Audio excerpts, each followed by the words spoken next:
This group is hunting for some of the world's rarest eggs. They are searching for the endangered kiwi birds of Aotearoa, New Zealand, to steal their eggs and save them from predators. Almost 95% of kiwi chicks are killed in the wild. If nothing is done, they will likely disappear. In New Zealand, we call ourselves Kiwi. It would be pretty bad if we let our national bird die out. Thousands of people have joined a massive program to defend the kiwi and kill their predators. They're showing what it takes for a country to protect its natural treasures.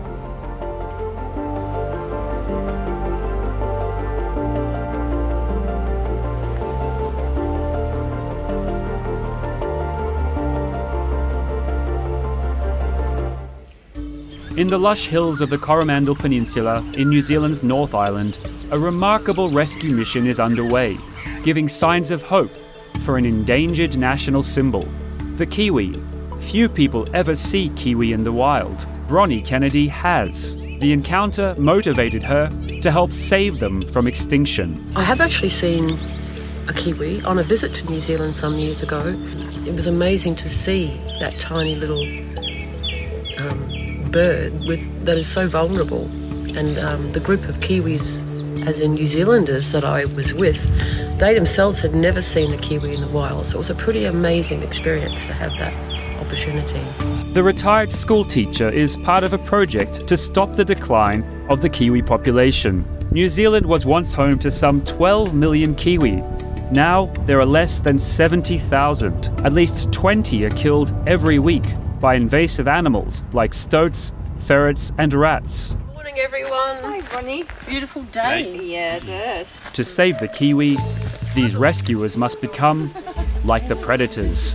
They're going hunting for kiwi nests to steal their eggs and raise the chicks in safety. Diane Prince is trained to find the elusive birds. She calls this operation an egg lift. The kiwi are in decline in New Zealand because of introduced predators, mainly the stoat. The stoat was introduced to New Zealand to control the rabbits that were introduced to New Zealand, but the stoats, they just headed straight into our beautiful bush and started killing our birds. And they kill 95% of all kiwi chicks that hatch before they're like 6 months old. In New Zealand, we call ourselves Kiwi, so it would be pretty bad if we let our national bird die out. Diane uses a radio antenna to pick up signals from a tag on a wild kiwi. Okay, we're getting closer to the nest. I don't know exactly how close. So over that way. Like the dad will be asleep in there because it's daytime, and I want him not to wake up. So it means we have to be really quiet and quite sneaky. She's found the kiwi burrow deep in a hillside. The father incubates while the mother forages for food. Diane doesn't want to disturb the father in case he flees. But he doesn't even stir. Their placid nature makes them vulnerable to predators. Diane's finding it hard to reach deep into the burrow. He was too far. The nest was too long, had too long an entrance for me to actually reach in. And I'd touched him quite a few times, trying to, and going, oh, I can touch him, but I can't, I actually have to be able to put my hand right underneath him to pull the eggs out. And and I couldn't. Finally, she manages to retrieve a rare natural treasure. You can tell by the size of the egg how old the egg is. So would be 60 days. There should be quite a developed chick in there with, feathered and everything. So when you shine the torch, you shouldn't be able to see through the egg, which is absolutely what I can't do. So there's a chick in there. This hunt has yielded 2 eggs. You see how big those eggs are. 2 eggs like that, you're looking at 900 grams worth of effort the female's got to put in to grow those eggs inside her. And she's probably only like a 2.5 kilo bird at the most. So it's a massive energy demand. So, and if she does 2 clutches of those a year, so she's laying 4 eggs, yeah, that's enough. That's really enough. How many eggs have you lifted? Over the years, hundreds. I haven't kept count, but I've been doing this for a wee while. It's like tomorrow we're going hard and we're going to try and do 6 egg lifts in one morning. Oh, hi Kelsey, Diane here. How you doing? Hi Diane. We've got 2 good eggs for you, mate. Oh, amazing! Yay! Yeah, it's really good. You're welcome. Bronnie's job is to drive the precious cargo several hours south to their new home. I feel like I've done something amazing in my day. Quite a responsibility to have 2 kiwis, one of the most endangered species of bird life, in my car. This is where the eggs will be hatched, behind a fence that keeps out stoats and rats. Helen McCormick is the zoologist in charge of the hatchery. So this room we've got here is our kiwi incubation room, and we've currently got 10 eggs in here in various stages of incubation, and then they'll stay in here until they're ready to hatch, and they'll move through to our hatch room.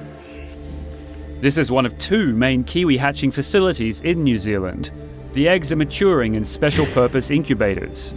Helen checks their progress by whistling.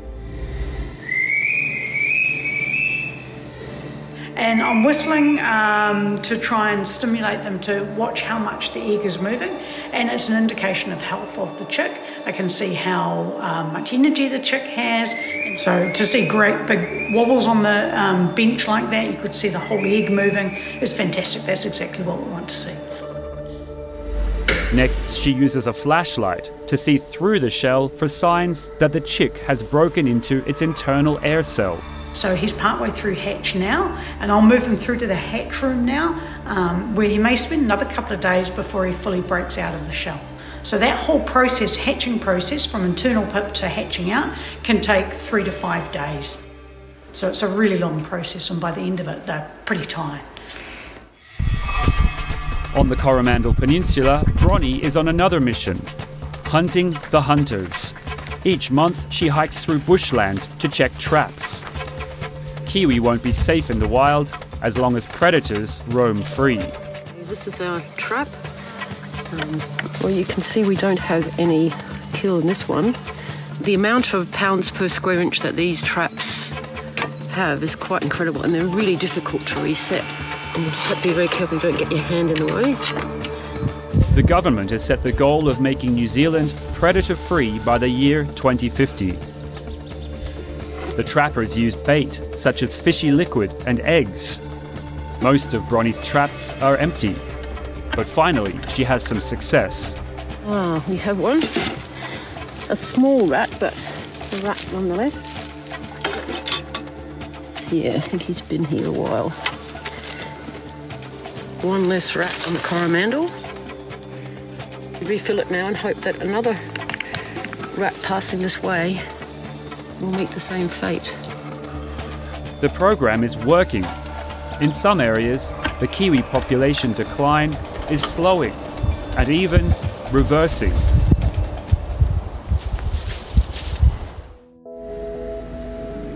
At the hatchery, there's one less kiwi egg and one new kiwi chick. This one almost didn't survive. This guy had his foot over the top of his head, and that stops him being able to push out of the shell, and he was actually stuck.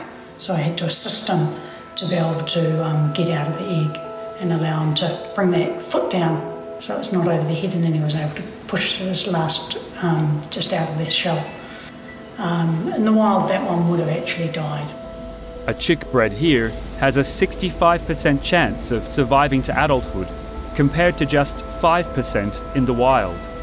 Each year, around 250 chicks are born in hatcheries. Helen McCormick has helped raise many of them. So I have handled it a lot, but I still don't take it for granted. It is still very, very special, especially when they've hatched and they're very young like that. It is a very special feeling to be able to handle them. After several weeks, the chicks are taken to one of several predator-fenced sanctuaries and released to roam and breed in safety. That is their forever home, and they're released onto that mountainside. But then there's ongoing work because we want to then take their chicks from that site and move them back out into the wild. The kiwi is a unique animal, so that is one part of it, to save the kiwi, to make sure that we have them for future generations and that people will be able to see them in the wild. But of course it's not always just about the kiwi. They are like an indicator species for the health of our forest as well. So if we're able to get the kiwi surviving well out in the forest, then lots of other species are surviving well as well. And that's what we want to see, a nice healthy forest, healthy forest and healthy animals in that forest. New Zealand's kiwi repopulation program costs tens of millions of dollars annually and takes an army of helpers like Bronnie.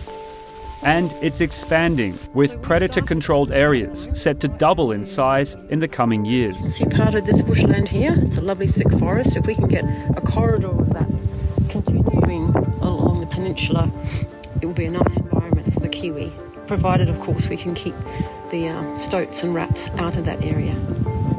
Living in such a beautiful country as New Zealand makes you really grateful for the nature, the incredible diversity that this country has. And I suppose it's one small way of giving back. But the kiwi defenders can't afford to rest. Any pause could let the predators return. New Zealand is showing what it takes for a country to preserve its unique native wonders.